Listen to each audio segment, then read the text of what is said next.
go. It's a very high-class show now, Dwayne. We're streaming on Facebook, we're streaming on LinkedIn, and we're waiting for YouTube, and YouTube is all set, and now let's go to the opening. We're going to dance.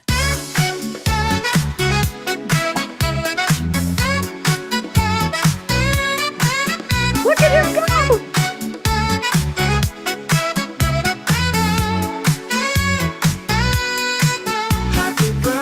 Happy birthday! It's your day, not mine. Somebody. Shine. Smile.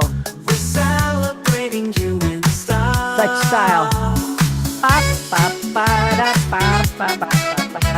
Okay, let's tell the orchestra to go take a break. Thank you very much. I'm Bonnie D. I'm here with my special co-host. He's done this before. Look at that bow tie.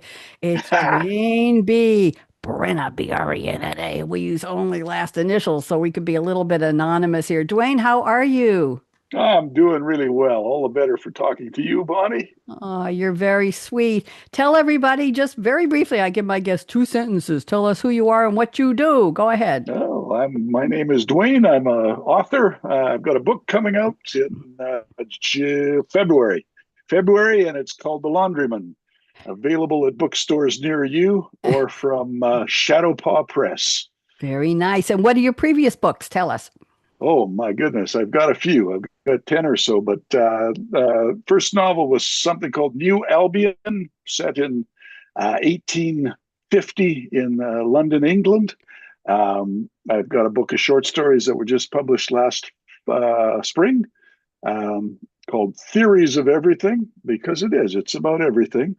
2 books of poetry, several books of theater history that I've written.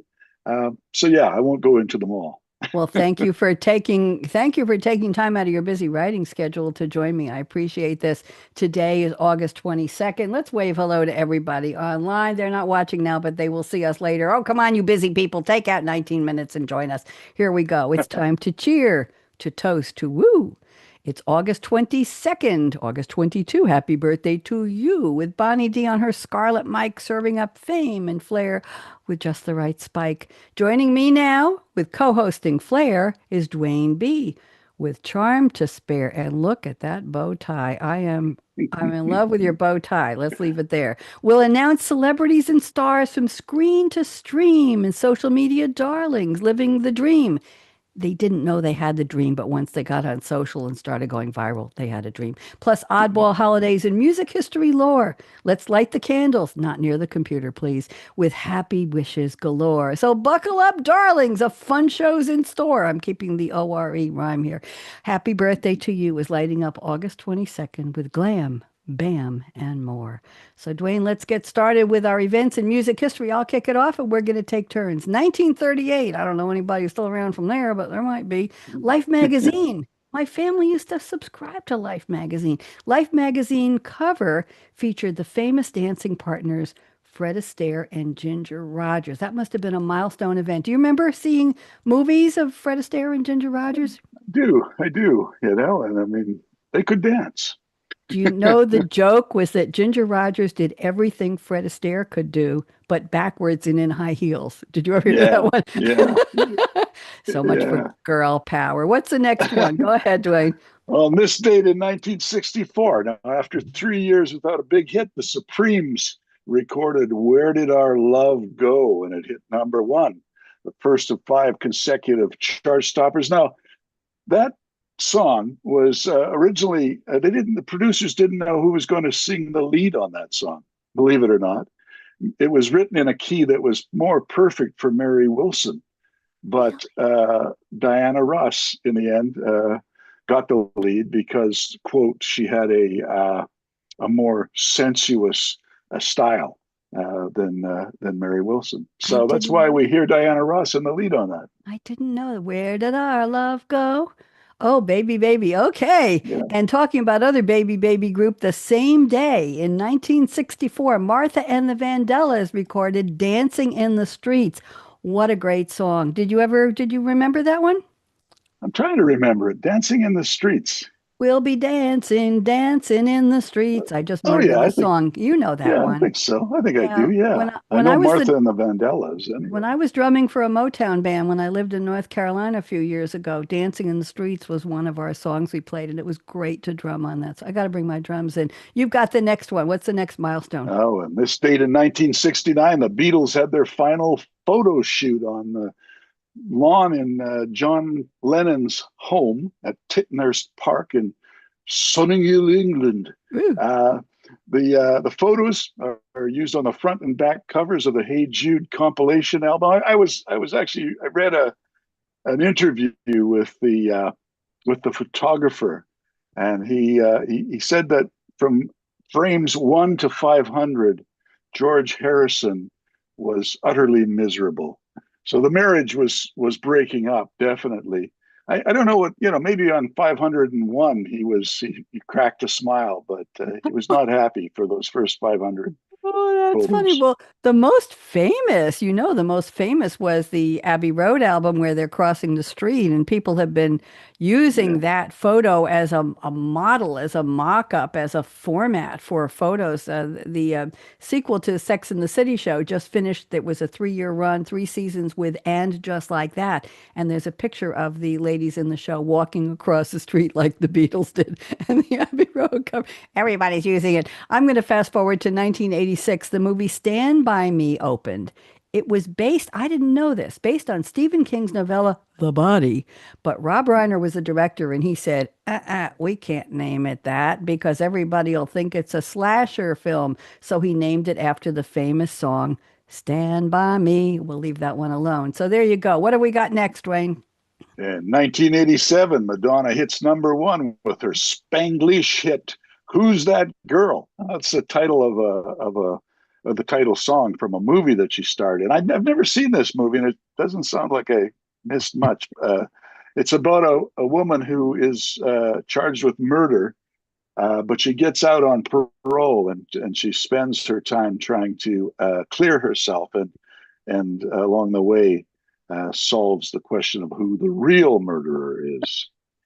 The movie was a flop, apparently, but the Spanish title of the song in the movie was ¿Quién es esta niña? There we go. Ah, yes, yeah. Very good. I can pretend I can read that. 1998, this is funny. Jim Carrey went on stage with Elton John at an Anaheim, California concert, and it was for a duet of Rocket Man. Well, they sat and they did the song, and it sounded great. And then Jim Carrey, knowing him, wanted to ham it up. So he sat down at the piano and he smashed his head into the keys and sang another rendition of the song and made history. That was 1998. Go.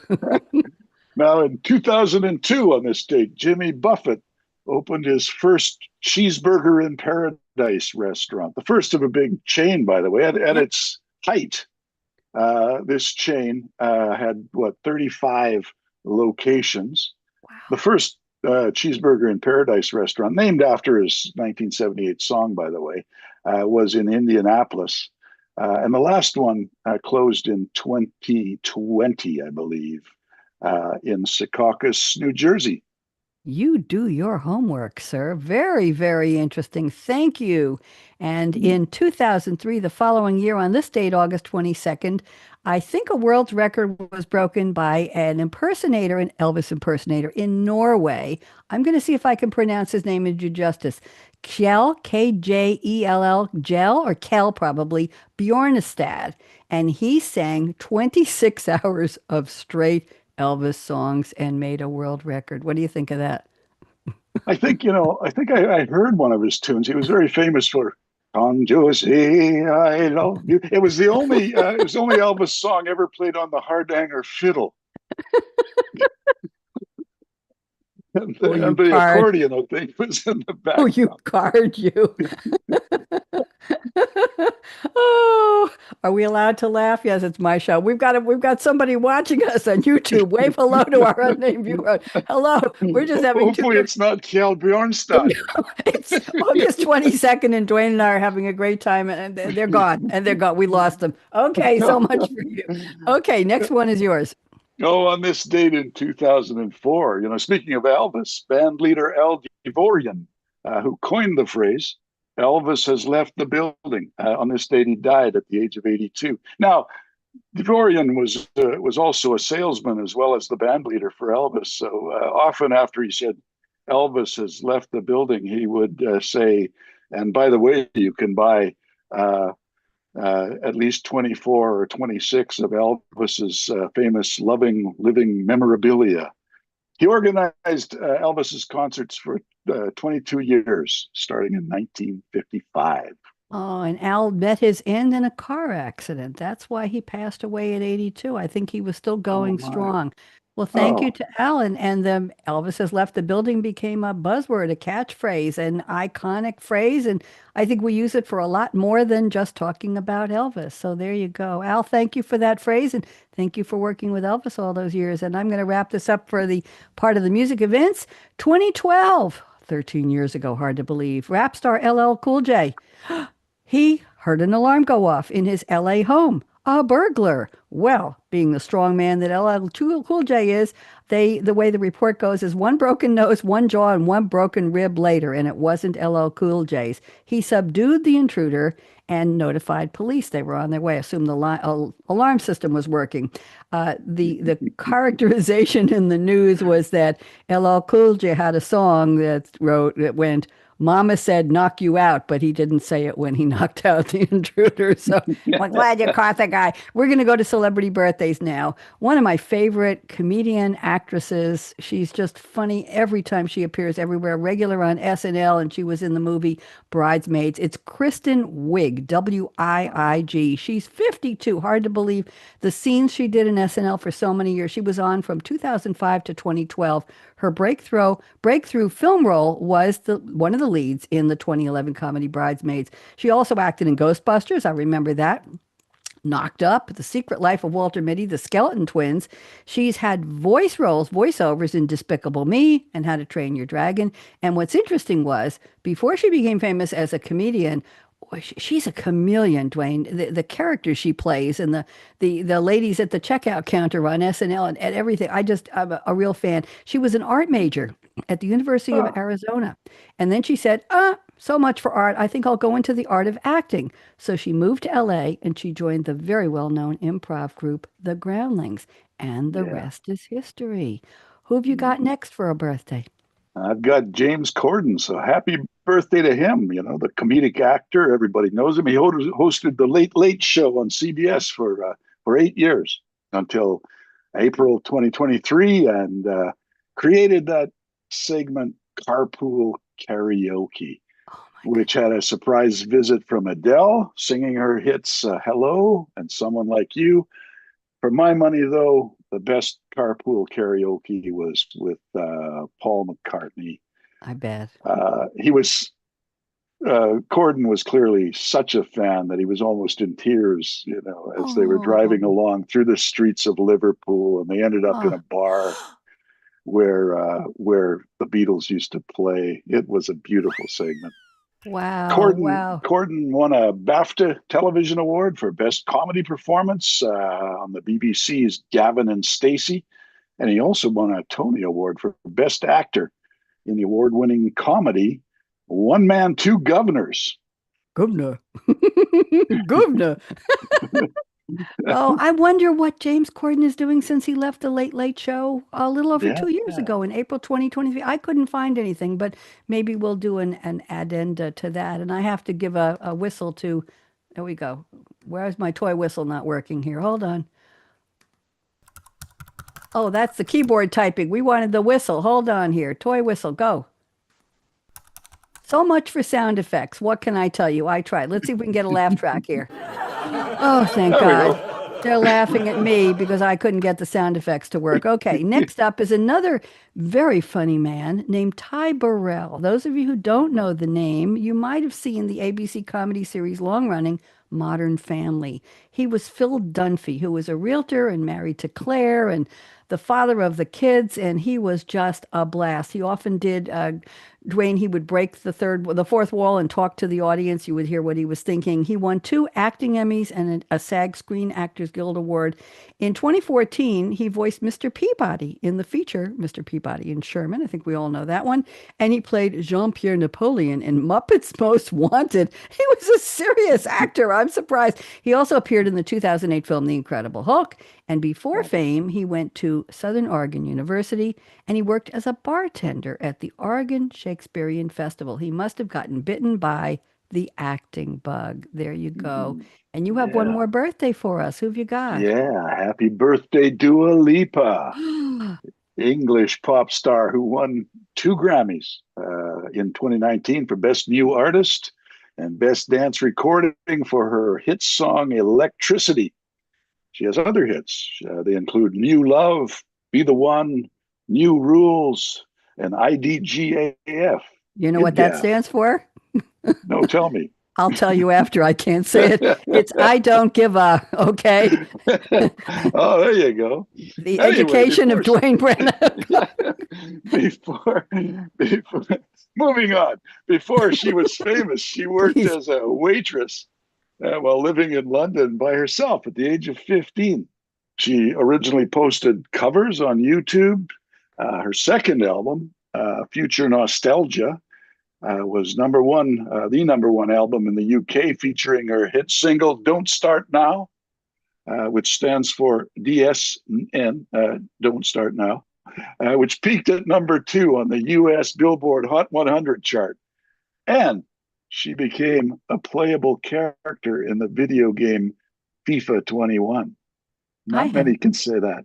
I have no idea what that is. Do you know what FIFA 21 is? A I video think it's game? got to have to do with soccer, or as they I say in think so England, too. football. Yeah. Football, yes, F-U-T, football. I think Yeah. they say that in Spain too. We have to give a applause to all of our birthday people. There you go. Happy birthday to the really famous ones. Oh, all right, settle down, crowd. We're really going today. Okay, now we're going to go on to social media birthdays. We've got a couple of outstanding ones. These people have no idea I'm talking about them on my show a couple times a week, but they have to have a minimum in most cases of 1.5 million fans, followers, subscribers, or I won't say stalkers. I didn't say that. Okay, so let's start out with YouTube. We have a young man, age 28 today, named Phanum, Fanum, maybe Phanum. And his real name is Roberto. That's all I know. He has 1.8 million subscribers. He just squeaked into my cliff there. He posts videos about dear and near to me, New York life. One of his most popular videos featured him trying different New York City deli foods. Oh Ooh. my, I should go back and watch that. He is known for stealing food from his friends, which is dubbed the Phantom tax. Hmm. I wonder if it's Phantom. It depends on whether they see him as the Phantom or the Phantom tax. We got to go look at him. Happy birthday, Yeah. Phantom Roberto. And Dwayne, Yes, yeah. Well, YouTuber Austin Evans is 33 today. He has 1.5 billion views say that on his again. Say that YouTube again. channel. How many? How many? 1.5 billion. That's amazing. And how many subscribers does he have? 5.65 million plus. You know, What does he so yeah, do? yeah. Holy, he's a YouTuber. He's a tech blogger. He creates videos on modern technologies, including video games, smartphones, personal computers. His videos have been featured on technology sites like The Verge, Eurogamer, Video Games Chronicle, and Engadget. I remember Engadget. I think I used to visit that site. Happy birthday, Austin Evans. Wow, and he's using his real name. On TikTok, we have a young man, age 25 today. Happy birthday to Peyton, Payton King. He has 6 million plus subscribers. He posts short form comedy videos to showcase his knack for crazy, zany voices. Well, that wasn't too zany. Videos showing his favorite snacks and condiments have received 2 million views. Should I show people me eating chocolate chips? Do you think that would Oh, get 2 million views? What do I you got think? a feeling it might. Yeah, Do I don't you? know. I got a feeling. Okay, I don't know. I got to be famous one of these days where it's too late. And you've got one more birthday for us. Go ahead. Yeah, this is Leanne Valenzuela, who's 39 today. She is an Instagram artist who has 4.6 million followers. Wow. She's a singer. She's a model who posts her music and videos and recaps her life events in those videos. She's also hosted red carpet events for The Voice, The X Factor, and American Idol. Wow. I think we need another one of those nice cheering applauses for them. Let's see if we can get this started. There we go. Okay, that was it. Okay, it was the end of the applause track, but they got it. Okay, let's go to some holidays. We have two national holidays here. I don't know what national these are. I assume they're US, and these are a little bit wacky, so let's go. I'm going to start. Today is National Pecan Torte Day. And those of you who don't know what a torte is, it's different from a tart. We'll leave that one alone. Torte is spelled the French way, Torte. It's a rich, dense cake made with ground pecans or pecans, depending on what part of the country you're from, instead of flour. It is moist, it has a nutty flavor, and it can be layered with fillings of whipped cream, buttercream, or fruit. I'll go with the buttercream. Pecans are the only major tree nut native to North America. The word pecan, pecan, comes from the Algonquin word pacan or pacane, Pacane, meaning a nut that requires a stone to crack, meaning a hard, crackable nut. The pecan is the official state tree of Texas. The pecan is healthy. It has protein. It has fiber. It has copper and zinc. Oh, I feel like I'm glowing already. And they're not cheap. I remember my mother-in-law used to buy me high-end nuts and herbs and things like that years ago. And it was always a treasure when she sent a container of pecans, shelled Well, pecans for especially cake. those candied pecans. Oh, Oh, even the plain ones. If you get a box of mixed nuts and they have pecans in them, it's just that's where I go first. That and macadamia. Tell us a little bit mm. about the history, Dwayne. Well, in exactly 6750 BC, according to my calendar, the Algonquins were a North American tribe on the Ottawa and St. Lawrence rivers, where pecans were a food staple during the winter. Native Americans consumed pecans raw, roasted, boiled, or ground into a flour as a staple food. That's amazing. They used the bark and leaves medicinally. Pecans were also used to make the fermented drink, pauco haikora, or as they say in my hometown, pow. But that is the drink right there Put of hyphens choice. into the name so you'd be able to pronounce it easily because I couldn't figure out either. Fermented drink. In 1600 to 1700, see, we weren't as precise then. The Spanish and the Franciscans in Mexico planted pecan orchards. And what happened in 1772? Dwayne, you're up. Well, in that year, William Prince Sr., who was the proprietor of the Prince Nursery in Flushing, New York, planted 30 pecan nuts, and from these he cultivated 10 plants. He sold 8 of those plants to customers in England at 10 guineas a piece, which is the same as £1 sterling. And according to my historical currency calculator, 10 of 1772's pounds would now translate to about 1,530 pounds, which is nearly $2,175 each for those pecan plants. Do we think he made a good deal selling those trees for that much? Well, that was 2016. It's almost 10 years later. I bet they're worth even, although I don't know, with currency, it's hard to say, but $2,175 each, and he sold 8 of the 10. I'm most Yeah, intrigued that he planted 30 nuts and he got actually 10 viable plants. That's not bad. That's 1 out of 3. yeah, must have a green thumb. He must have. I must have. I'm only planting coleus plants here. I should try pecans. In 1799, we're moving ahead 27 years. New Orleans resident Daniel Clark Jr. sent a box of pecans to then Vice President Thomas Jefferson by way of Philadelphia. He enclosed a letter, and Clark explained to Jefferson it might be worthwhile to cultivate this in Virginia for use and ornament. So, what did Thomas Jefferson do? The educated and the interesting and innovative gentleman that he was, he planted a grove of pecans and he documented his pacan, Paccan, or Illinois nut, in his Notes of Virginia in 1782. Go ahead. And Wow. this next part is really interesting. I'm going to let you read this. Yeah, it carries on. Later, Jefferson, while living in Paris and negotiating economic agreements with France, he requested two or 300 pecan nuts from the Western country that should come as fresh as possible, he said. And the plants reached port bound for the Jardin des Plantes in Paris. So interesting. So Jefferson got the plants from Daniel Clark, and Jefferson moved to Paris for a while. And he said, let's get those nuts over here. We'll leave that one alone. Let's bring them to Paris, to Jardin des Plantes, and let's plant them here and let's start some pecan groves in Paris. Very interesting. We're moving ahead to 1865, the end of the Civil War in the U.S.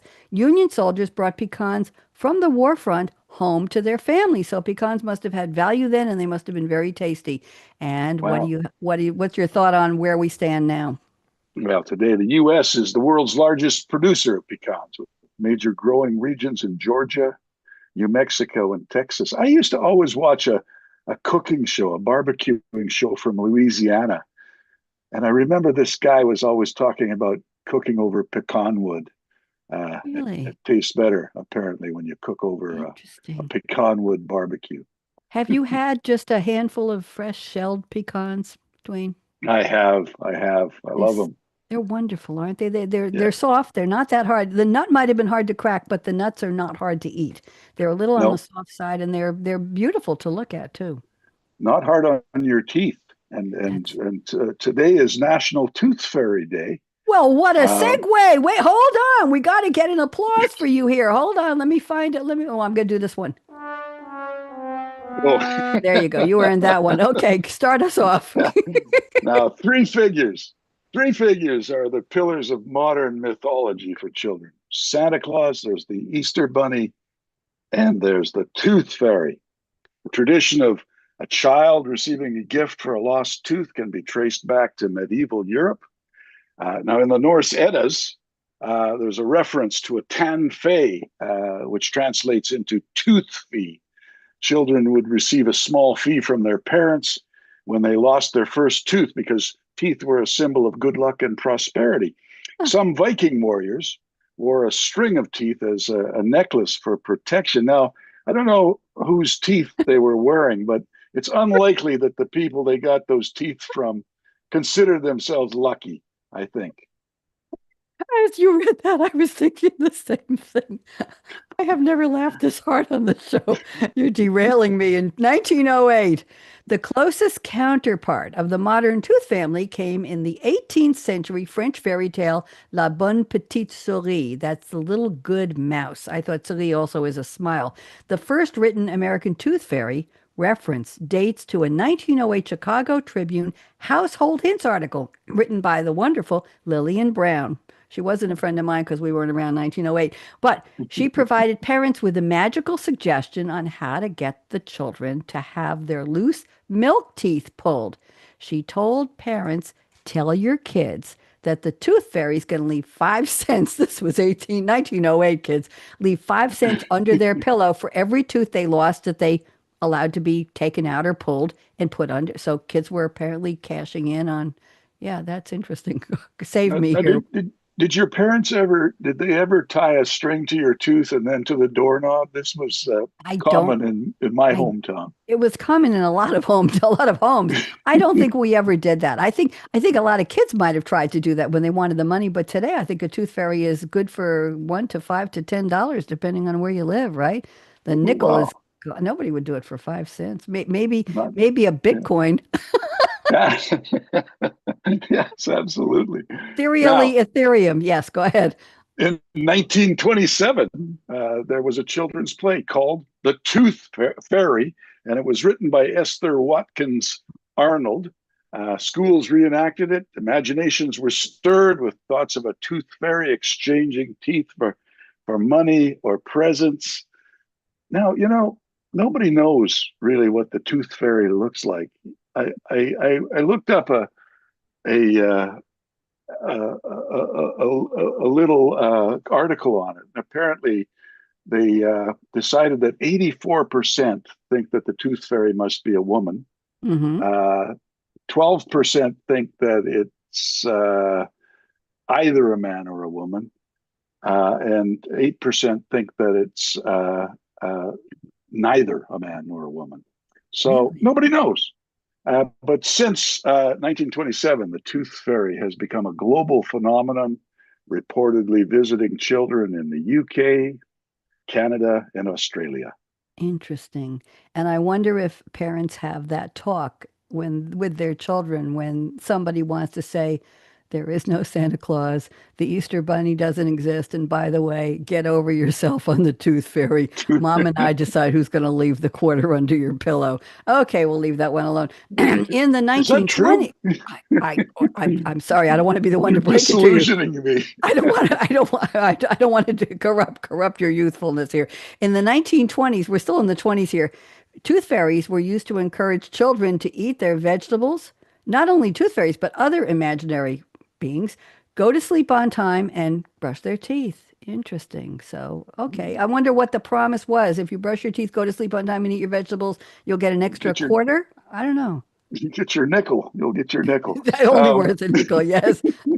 In 1925, there was an advertisement for a fairy wand tooth whitener, which uses an image of the tooth fairy. Now, was not around in 1925, contrary to popular belief, but I never saw this image of the tooth fairy, so I don't know exactly what he or she looked like. Could have been. Do you ever think the tooth fairy could have been Tinkerbell from Peter Pan? Yeah, that makes sense, doesn't Doesn't it? that make sense? With little Yeah. bell as a hello, let your mom pull that damn tooth out of your mouth. I've got $1 waiting for you. Okay. In 2004, the popular children's cartoon Peppa Pig featured the tooth fairy in an episode. We have to go look at that and see if it's online and see what they envisioned the tooth fairy looked like, Dwayne.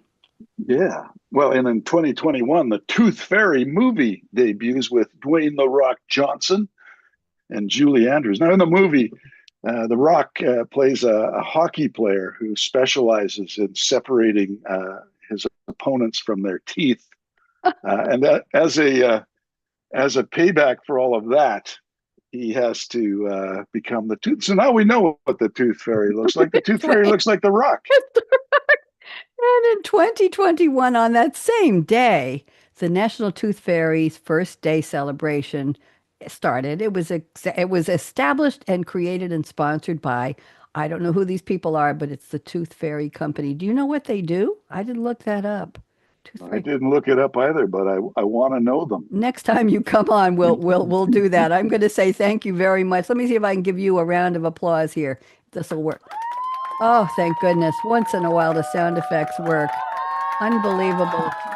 Unbelievable. And here we go. There we go. I'm ready for, shall we take us out? Okay, I was going to have you want to hear the Porsche revving? Your escort is waiting at the door, Dwayne, to take you to your next appointment. Okay, so there. Now you know. I told them they can warm the engine. Let's go. Thank you, Dwayne. Let's talk afterwards. Everybody say goodbye. Happy August 22nd. If it's your birthday, let me know.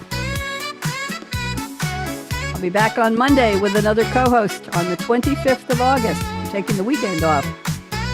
Hey, happy birthday. It's your day or somebody's day. Special way. Shine. Smile.